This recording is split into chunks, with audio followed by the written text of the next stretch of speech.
What's up, world? Welcome back to Charge the Game podcast. I'll be your host here, Chuck. And today we're going to talk about Deion Sanders, man. As I'm making this video as a friendly reminder to remind you guys of everything that I said was going to happen is happening. And I know a lot of you guys, I've been making these videos, and a lot of you guys just have a problem with somebody speaking their mind and just being real about sports because you think with your hearts. And you're very biased because of skin color, right? I get it. I'm a black man, and I'm supposed to support another black man, which I do all the time. But I also keep it real with the black man. And I told you guys in the beginning, I said, hey, Deion Sanders has to be careful with all of the showboating, and as well as Shedeur Sanders. Said they have to be careful with all of this showboating because if they haven't earned anything, and if they're humbled, right? If they're humble, anything can happen in the season. You know, your quarterback can get injured. Shedeur's a little nicked up. The media will turn on you as they are doing to Deion Sanders. And also those celebrities that you were wanting to be on the sideline with you every game, they're going to stop coming if you guys aren't good. It is what it is. We see it all the time with LeBron James. He'll support a team when they're good, and he'll stop talking about them when they suck. You see what I mean? Like, that's just the way of the world. There's nothing wrong with that. I mean, if you ain't just blood or brother or sister, you really don't want to ride for a team that naturally sucks unless you're just a diehard fan. And a lot of these celebrities that were coming to these games, they aren't diehard fans. They're just supportive of Deion Sanders. As a black man, you really do want to support that. But how good is that for the program? I'll tell you. It's so good for the program that their record is terrible right now, right? It's so good for the program that recruits are decommitting and going elsewhere, right? So let's get on and talk about this topic about Deion Sanders. And as you guys have seen in the media, I mean, this guy just looks like he's in shambles. I mean, I feel bad for him. I really do. But in my defense, I warned you guys, right?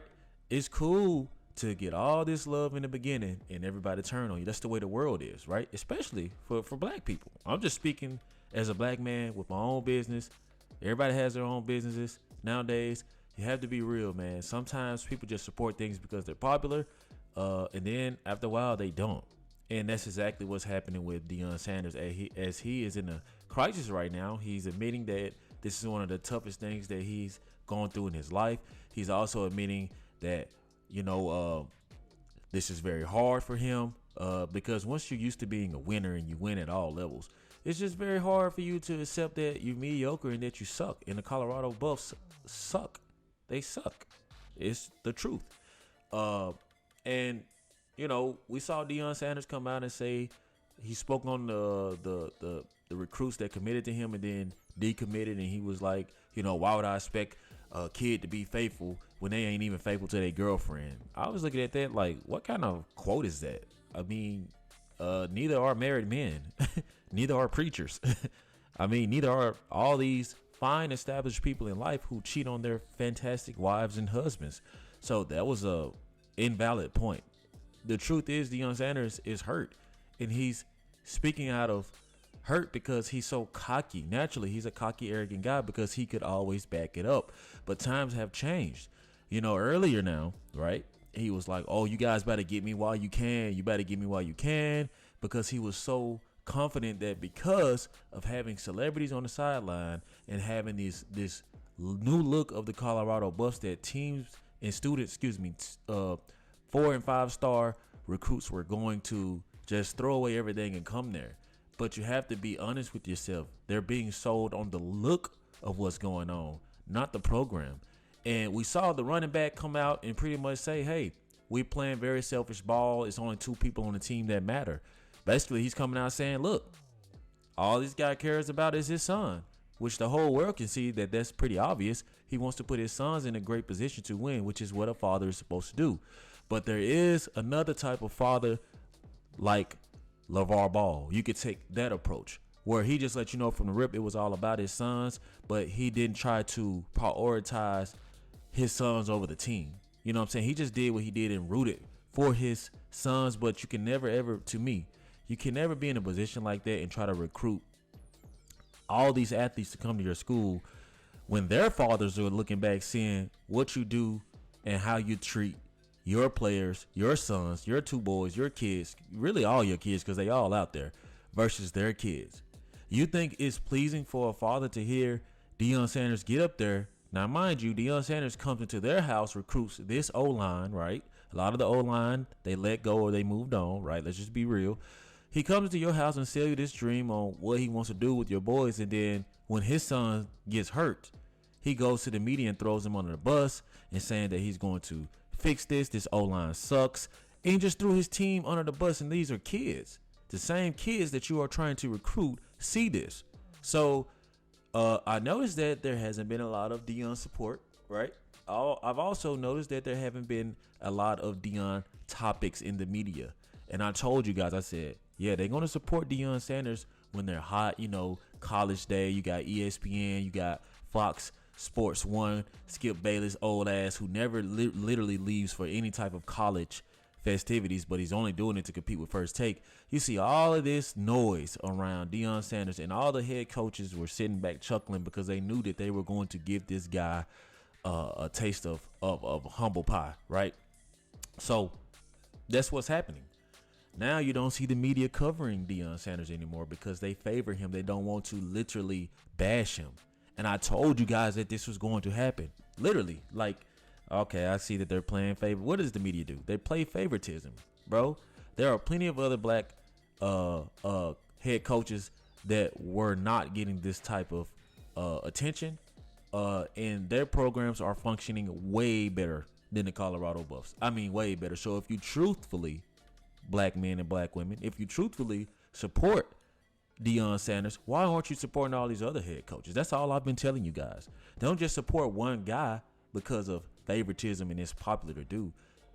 What's popular to do is support all of your people if you really want to get technical. But anyway, that's another topic in discussion. And what's happening now? I don't see any more of that Shador wristwatch holding up, all that watch flex stuff. I don't see any of that. It doesn't matter when you're a loser.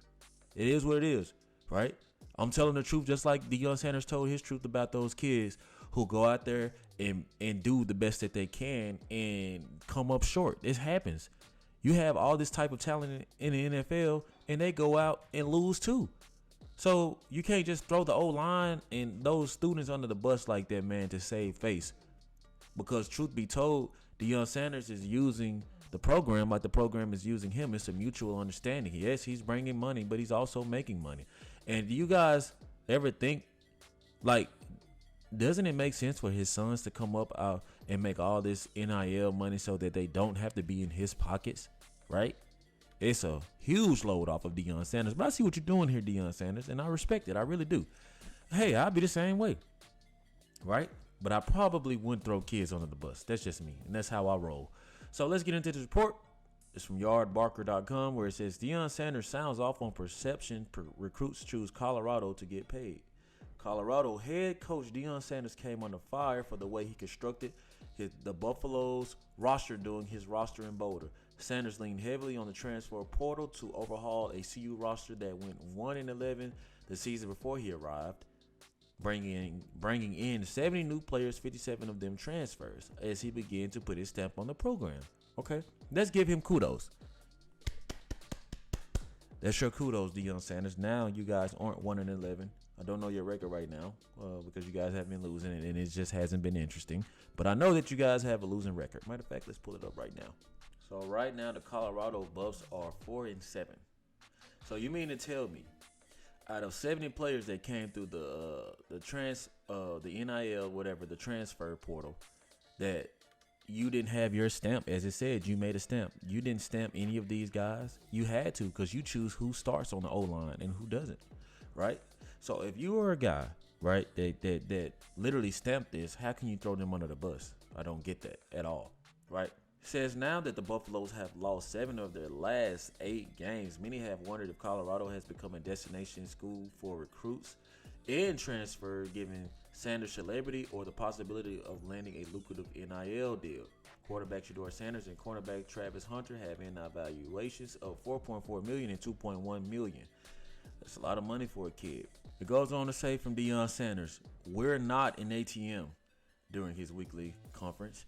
That's not going to happen here. if you come to Colorado to play football for me and the Colorado Buffaloes, it's because you really want to play football and receive a wonderful education, and all the business stuff is going to be handled on the back end if that's the case. We are not an ATM. You're not coming to get rich unless you really come here with a plan to go to the NFL and get your degree. Now, Deion Sanders, let's just cut through the BS. You're going to lose a lot of recruits because other colleges, big program, Nick Saban even had to give the program, right? Bro, you got to straight tell these kids they going to get paid. Ain't nobody finna come and commit to a degree just aim to play football for free like the good old days. No, sir. No, sir, Deion Sanders. You are very foul for selling this false hope, and you're going to be even worse next year if this is what you are literally going into these kids' living room telling them, when we know for a fact that programs have been paying kids to come play ball for them way before the NIL. So unless you just using this statement as a cover up and you just saying what the media wants to hear, you're not going to get any top recruits, bro, because there are too many other schools with good old deep pockets who don't mind cashing out on the whole roster if they have to. Let's just say what it is. And if you can't be the one person, you, Travis Hunter, and your son, Shador Sanders, and your other son, Shiloh, you guys can't be the only guys eating out of the NIL deal money now. That's what it is. Just as sure as you made $1.7 million off of your shades and all this and that, those kids are going to feel like, hey, we're playing. Like, we want some money too. That's the name of the game. Who gets paid, right? My talent, if I'm a 5-star, 4-star recruit, I know that I'm talented enough to stand out. It's going to be about who's willing to give me my money. And if this is your angle, Deion Sanders, you are failing yourself. I'm just being honest, right? It goes on, it says, while Colorado was likely appealing to some of the top players in 2024-2025 recruiting classes, that luster has likely dissipated with the Buffaloes pour into the season. Now, what did I tell you guys? I love when I'm right, man. I love when I'm right because you guys really always think with you use your heart instead of using your head, man. Like, some stuff you just gotta see and say it like it is. All you guys are seeing is everything I've been saying. But now, since it's okay that everybody else is seeing it, it's okay to go against Deion Sanders. You guys send me all this hate mail about how I'm a hater of Deion Sanders and this and that. And I'm like, no, I'm not a hater. Like, this guy's a brother. I'm a brother. I'm not hating. Would I be different? Yes, I would be very different. I would not use the Lord to make people buy into me, as I feel like sometimes Deion Sanders does. To each his own. I would not use a lot of celebrities, this and that. Like, I don't mind having celebrities at the school, but I know, like, part of the recruiting process is to show kids, like, hey, you get to meet Terrell Owens. Whoop-de-doo, man. Is Terrell Owens going to put some NIL money in my pocket? And Terrell Owens is my favorite wide receiver, but even me, as a guy, if I was them, I'd be like, yo, I can watch your highlights and learn from you. I need this money. Straight up, right? But as you guys can see, man, they are losing recruits who have committed or had high interest in committing, and they are losing them because if these teams suck, these are these kids' NFL careers.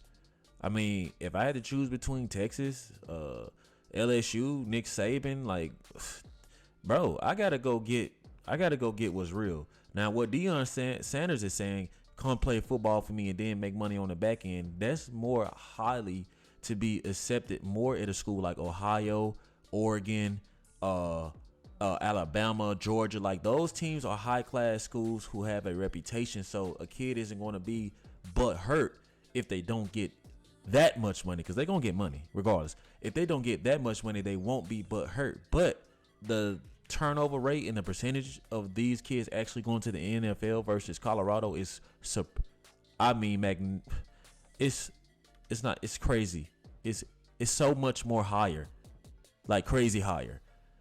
Right now, I don't really know too many people that do go to the league from Colorado. Sometimes it's good to be the best player on a badass team because you stand out, right? But you guys know, like I know, that what Deion Sanders is saying just isn't going to fly as a kid in today's era. Maybe back in the day when the world was different, when, all of these vendors kept all the money to themselves. Now they got to cut that pie, baby. And all these kids know it, right? You got kids in high school getting NIL money now. Come on, be serious with yourself, Deion Sanders, right? So that's what I wanted to make this video on, because it was on my heart to pretty much rub it in you guys' face and tell you that, hey, I was right about this the whole time. Even though Skip Bayless and Shannon Sharp, we get it. This is your boy. Stephen A. Smith is really, honestly, I'm gonna be real with you guys. Stephen A. Smith does throw jabs at Deion Sanders because I know in his heart that he does not support Deion Sanders. I watched this little slick thing Stephen A. Smith said. Stephen A. Smith, you ain't slick. You're not a fan of Deion Sanders. You really aren't. You really want to keep it real like I'm keeping it real, but you're worried about the backlash. Luckily for me, I'm not that important, so I'm gonna tell you guys how I feel. So you guys let me know how you feel, and if you're rocking with the content, let me know in the comment section. Like always, man, hit that subscribe button if you're new to the channel. Let me know how you charge the game. Peace.